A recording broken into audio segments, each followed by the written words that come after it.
you heard that before? Emotional. It's a beautiful song. Where do they sing that in Scotland? I think they sing it in London, normally. Well, Guys on Street Crime UK. sit yourself down. Well, that's Kevin. Nice to have you here. It's good to be on the show, Jonathan. Pleasure. Now, people have worked out already. We've said you're from Scotland. Think so? Of course, yeah.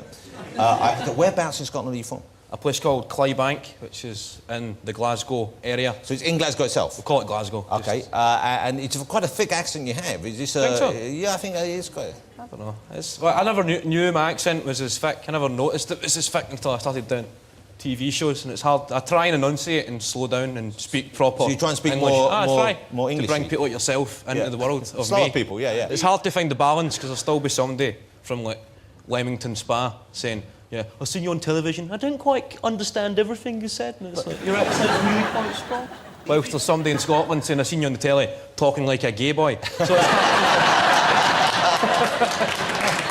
That was a very convincing Leamington Spa accent you did there. I'm great at accents. If you could speak like that... that... It's just a Scottish character. You could speak like that all the time if you wanted to. OK, let's do the whole interview from Leamington Spa. But is it easier doing comedy with the Scottish accent? Because it kind of it sort of sells the jokes more in a way, doesn't it? I've never tried doing it with another accent. I'm Scottish, so I've only ever tried it with a Scottish accent. OK. Now, how long have you been doing the comedy for, Kevin? 6 years. 5.5. 5.5. And how old are you now? I was going to say 17. I started at 17. I'm 23. 23? Wow, so only 23 though. That's incredible. In Scotland, this is what a young guy looks like.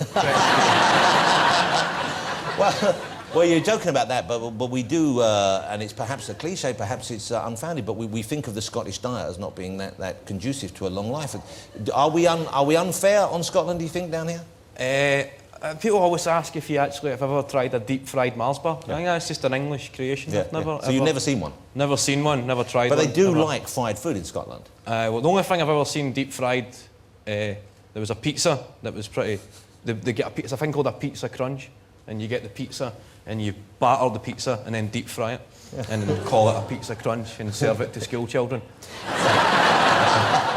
Monday to Friday, with a portion of chips. Seriously, you've seen people eating the deep-fried pizza in batter? I've been that person. I've tried the pizza. I recommend that pizza crunch. I bet it's delicious. It's great. Put a bit of salt on just in case. Where do you get this normally? Is this in like fish and chip shops? Anywhere, just go in. Mainly chip shops. You get it in chip vans. I think it's better served at the back of a van just to give it that authentic touch. The extra kind of like, the extra pizza crunch. No, try it next time you're in Scotland. Do you miss that kind of food when you're down here working? Do you miss aye. I'm drinking miso soup and eating sashimi. This city's changed me. So you said you were 17 when you started. OK, what got you into comedy? That's a pretty young age to start doing stand-up. 17. I was 16 years old. I just left school, and I always get in trouble in school. The teachers would always say, like, you're just messing around too much. And I had decent enough qualifications, but I was always just carrying on in class. And what were you thinking of doing before you... What was lined up for you? I studied psychology for 3 weeks. It's something I'm interested in I'm interested in it now, psychology, but at the time it was just 17 and reading like Sigmund Freud, his theory that young guys have sexual feelings towards their own mothers. And that's what the guy said. I remember reading this and thinking he's obviously never seen my mother. She's a lovely woman, but you wouldn't ride her into battle. No, you wouldn't your mum be watching this evening? Will she be watching this she'll love that. That's a wee joke. That's for you, Mum. There you are. That's from the heart as well, isn't it? Yeah, OK. No, I was like 16, 17, I was going to study psychology. I was reading Frank Skinner's book. Oh, yeah? And it was like 2 in the morning reading his books. That's when you get the best ideas. When the TV goes rubbish, that's when you start thinking.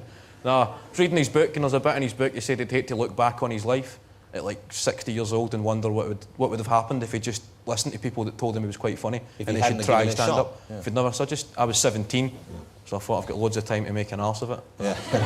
Gave it a go. The first gig went great, and... so where was the first gig? Like an open mic spot, I guess? After I read the book, I went on the internet, typed in open mic nights in Scotland, and it came up a place called the Stand Comedy Club. So I sent them an email saying I'd love to come and give it a go. I'm only 17, would that be a problem?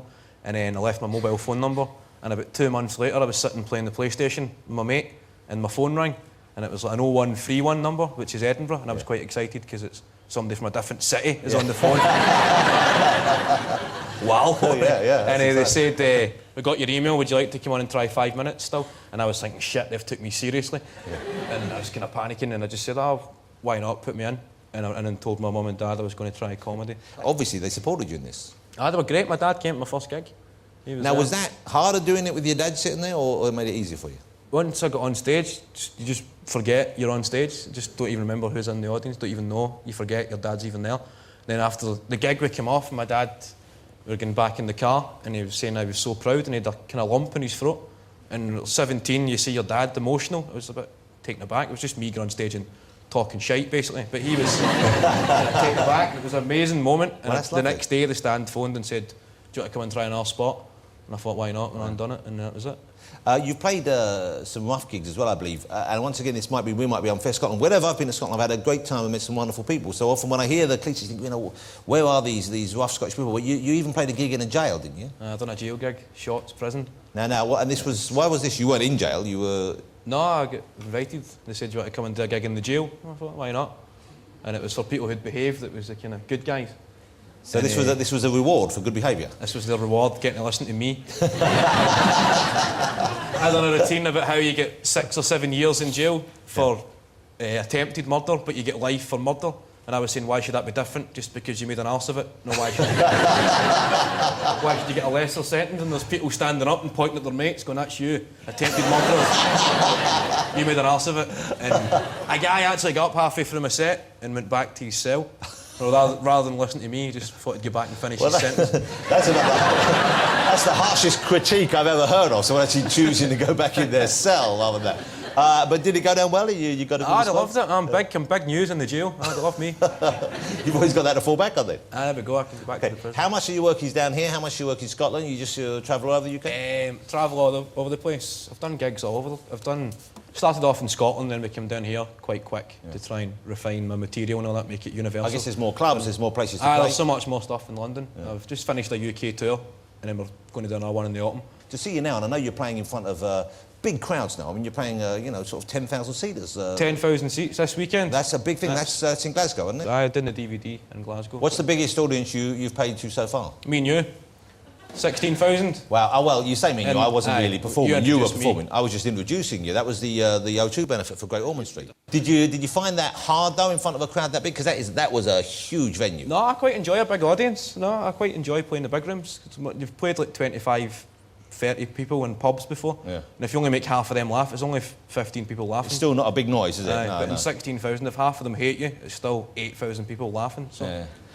Now, you mentioned Mum and Dad already. Are you still at home with them? Do you still live at home? I still live at home. Wow. 23. I'm moving it in July. Okay.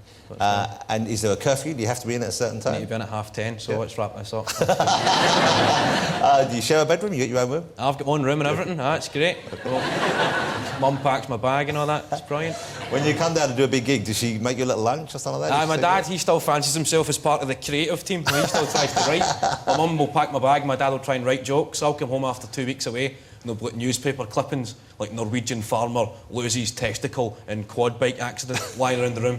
And he tries to think, well, you need to see something funny in that, but he picks the stories that are already quite funny. So my dad fancies himself as a comedy writer.